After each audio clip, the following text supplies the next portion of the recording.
I'm Mike Connors, and this is How It Ticks.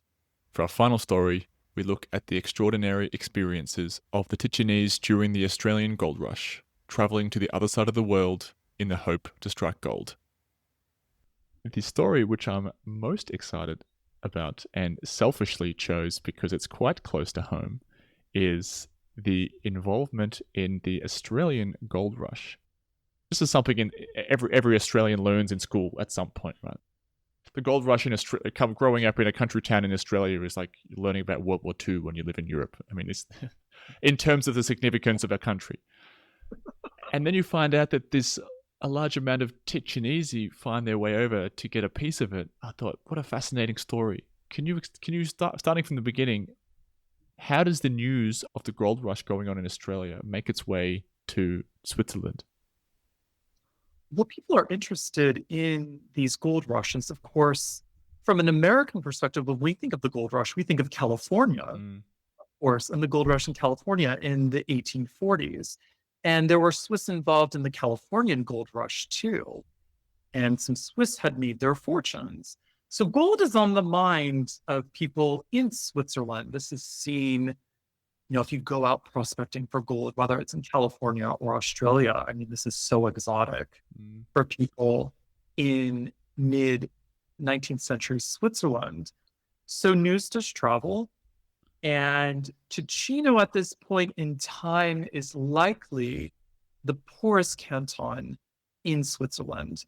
We want to say this is the 1850s? 1850s, right? You probably can say more about the Australian. No, not true. No. I'm not going to pretend I know a lot about this. Au contraire. Anyhow, yeah, Ticino is likely I would say it's the poorest canton in Switzerland around the year 1850. And Ticino suffers from extreme poverty. The effects of the Industrial Revolution really have not made their way into Ticino. Ticino suffers from overpopulation in certain hamlets, soil degradation. Also, the climate can be quite unpredictable in Ticino. You can have blizzards and avalanches, mudslides, and floods. So there is in Ticino this custom, and this was not just in Ticino, I should say this happened elsewhere in Europe too, of seasonal migration. So Ticinese men supporting their families would travel to France, to Italy, or to Austria to work, sometimes with the harvest. They would be involved in collecting the harvest. Sometimes they would work in vineyards, in cities like in Milano or in Torino or Lyon. They would work as chimney sweeps or as assistants to bakers. And sometimes they also did stonemasonry work too. They're famous for their stonemasonry. And so the chance to change your life so completely by sailing across the world doesn't seem like such a bad option, does it? It doesn't seem so ridiculous and so outside of the realm of tangibility or possibility. You can also imagine how romanticized the idea is to travel to the other side of the world where all of your riches will come true. You can imagine the story which you read in the newspaper. Right, exactly. And so some Ticinese had been in the gold rush and they came back to Ticino, and then you have gold fever as well in Ticino. And what ultimately happens to the Ticinese is really unfortunate. They're swindled by these travel agents. Many of the Ticinese cannot read. So not only are they speaking these dialects, these Lombard dialects, but they can't read, they can't write. They don't understand contracts or how purchasing a ticket works necessarily. And they arrived in Sydney. They didn't arrive in Melbourne. Of course, Melbourne is the city closest to the goldfields in Victoria. So they're hundreds of kilometers away. They have no food, no provisions. It's kind of a disaster, but disaster is avoided. The Victorians believed that although life threw many different challenges at us, through human rationale and intelligence, along with good governance, sound economics, and charitable work, the evils of the world could be done away with. And so thankfully, there were charitable organizations that helped the Ticinese. The honorary council in Sydney at the time, Louis Chapelet, I believe, puts notices in Australian newspapers alerting not just only British and native Australians of the plight of the Ticinese, but also the Swiss immigrant community in Australia as well, letting them know that they're in trouble. And many do eventually reach the goldfields, and there they face even more challenges. I can also imagine if this news is reaching Ticino, it is reaching every city on Earth in the developed world. So everybody wants to get their piece. Absolutely. I mean, you have people who were in the gold rush in California who sail across the Pacific to go to Australia and do it all over again. So yeah, I mean, gold fever was real. Gold fever was absolutely real.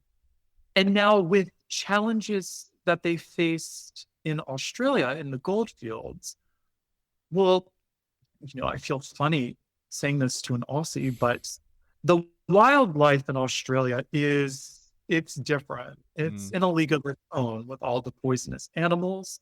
This is something one finds in texts from European settlers when they arrive in Australia, when they write about their experiences in Australia, just how unbelievably different the wildlife are and how dangerous the wildlife are in Australia. Also, the climate is totally different too. Victoria, like other parts of Australia, is prone to bushfires. These are quite dangerous as well. So it's not just the animals, it's not just the climate. These camps where the prospectors lived in shared close quarters were not very sanitary. So disease constantly reared its head. And when you get a lot of young men together, and if there's a lot of booze and a lot of gambling, naturally there are going to be some altercations and some violence too. And the goldfields were quite violent as well. Were there already Swiss communities in Australia at that time? Yes. Yeah. There were Swiss Romans who were in Australia who had vineyards. Yeah. Do you know if they ever connected with the Ticinese that arrived looking for gold? I think there was some, the Swiss were pretty good, I think, in their charitable relief.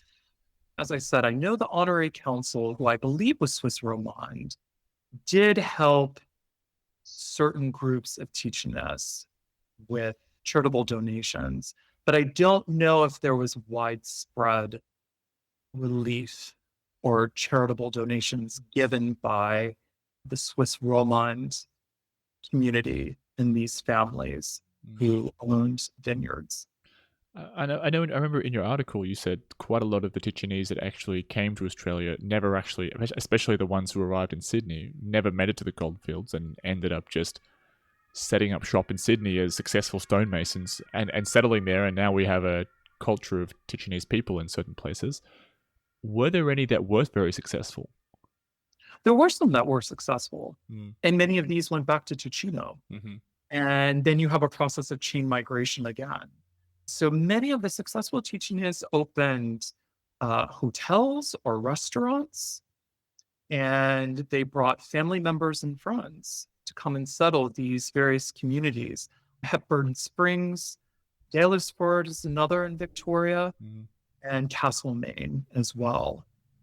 This is all places where I grew up. Bendigo, which is, for people listening who aren't sure, which is one of the main, Bendigo and Ballarat, which are the two large cities with the most amount of gold. Bendigo is where I went to high school.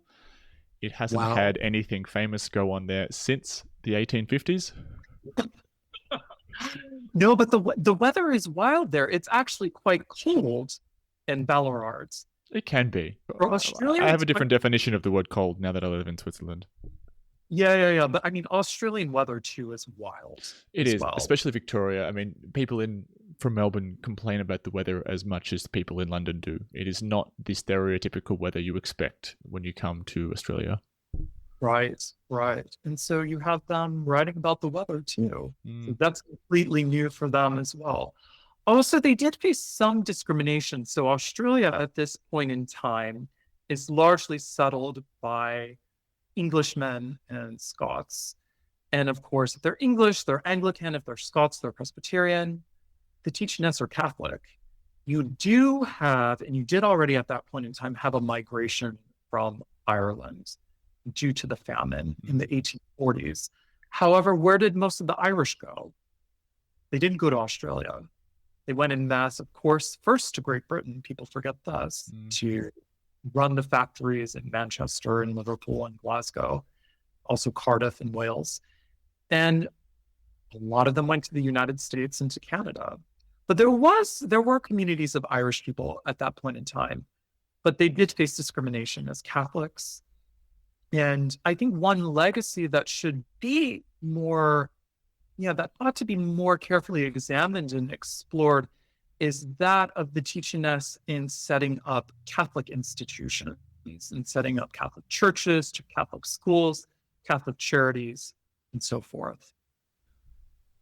What does this story, and I guess any other stories similar, really tell you about what the emigration experience of the Swiss is in the 19th century? Because I'm assuming if you've got Swiss going to Australia, you've got Swiss going all over the globe for any reason that seems interesting. What do you take away from it? I think first and foremost, these immigrant networks, these communities that are tied to each other across vast distances, are really crucial to immigrant success, especially in getting your life started in a new country. They really were crucial and pivotal in helping people acclimate, meet the right people, and get the right resources. So you kind of hit the ground running, so to say. And the Swiss are very well organized. I think, too, that the Swiss, because they value thrift, they value education, they also value orderliness, they're quite successful in all that they do. And they pass these cultural values to their children and to their grandchildren. So you have success built into the future as well. As we've said, too, throughout this conversation, the Swiss do take risks. And when they take risks, quite often they're wildly successful. And so that's what I tell all of my Swiss friends. Be a little bit more, take a little bit more risk. You never know what can happen. There's an entrepreneurial streak to the Swiss too, which I very much like. Just a brief example too, speaking of the Ticinese, the two Ticinese brothers, immigrated to the United States in the early 1800s, and they set up Delmonico's restaurant. Delmonico's in Manhattan was the first gourmet luxury restaurant in the history of the United States. They created it from scratch. It was very famous during the Edwardian era, the Gilded Age, as we call it, in the United States. In fact, some passengers on the Lusitania were at Delmonico's the night before they sailed on the Lusitania. And I think that ability to seize opportunity, to be entrepreneurial, and to take these strategic risks strikes me as very Swiss. There's a theory which I heard, which I think is quite interesting, and I'm curious if you buy into it or not, where the reason there is such an entrepreneurial spirit in the US, and why that spirit is not necessarily in, say, the UK, is because when everyone's migrating, they're taking this huge risk of, I don't know what's coming and I just hope it's better. They have that ambition and that mindset. And so basically all the people that leave are the ones who have that, and therefore in the destination, that culture lives on. But all the ones that don't have that are the ones that stay behind. And that's where you separate these two cultures. I'm not sure, because I see brilliance. Yeah, I see variants of brilliance in all populations, right? Not just in diasporas or in diaspora communities. One other thing I forgot to mention when it comes to the Swiss, something that I find remarkable too with the Swiss immigrants or immigrants, they're very careful about choosing their occupations. And they really fulfilled and pursued occupations that were of value, especially in this time period that we're transitioning from the first industrial revolution into the second industrial revolution. So the first industrial revolution is driven by steam and by coal. Second industrial revolution is driven by oil and by steel. And regardless of what their occupation was, whether they were in dairy production, as vintners, as confectionaires on an ocean liner, they did the job well and they were considered masters at what they did. And their skills and their aptitude were greatly valued. And I think that that's another ingredient in this Swiss immigrant recipe for success. I also love that that reputation really hasn't changed. Like today, they're famous for their precision, their quality. I mean, Swiss quality is one of the trademark phrases of the country. And I think it's pretty incredible that they've managed to maintain that for so long. I think, too, Switzerland was quite poor for so long, too. And I think many Swiss people, when they talk about their ancestors, they realize just how difficult it was for their ancestors to eke out a living, especially in the Alpine valleys and the mountains. And I think that they were cognizant of the fact that when there were new opportunities before them, they not only needed to seize them, but they needed to capitalize on them in order to give the next generation a leg up, in order to, leave something of value and leave something of worth and meaning to the next generation so that their lives would be better too. I feel that, there's this sentiment when I read texts by Swiss immigrants and by Swiss immigrants. They're really focused on the future and on what they can give the next generation. Well, James, you're probably one of the best non-Swiss advocates I have ever. Are you Swiss now? Not yet. No, I'm not. No, I'm not. We'll see. Vielleicht eines Tages. Yeah, I think you should hook up with Swiss tourism because I think you do a great job in representing the Swiss in a way that they deserve. And I think the way you're able to tell these stories has been really incredible. So thank you a lot for your time. This has been a great conversation. Thank you. This has been such a pleasure. And thanks so much for reaching out to me. I love hearing from readers. I love hearing from those who are interested in the past and also how it still shapes our present and will shape our future.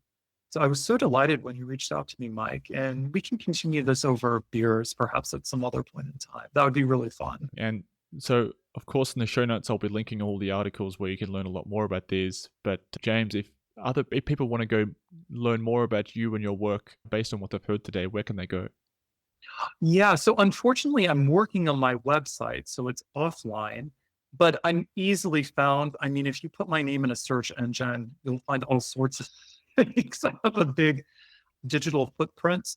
A lot of people connect with me on LinkedIn. I'm easily found there. I'm James Blake Wiener. That's Wiener, Wiener, like Wien, Vienna. And of course, you can find my articles on Swiss history through the Landesmuseum's blog website. James, thank you very much for your time. I really appreciated this conversation. Thank you. It's been a pleasure. Bye-bye. Thanks for listening. If you did enjoy the episode and you want to support me, it would mean a lot if you could rate the episode and follow the podcast on your favorite platform. It really helps the show grow and reach more people. I'll see you in the next episode.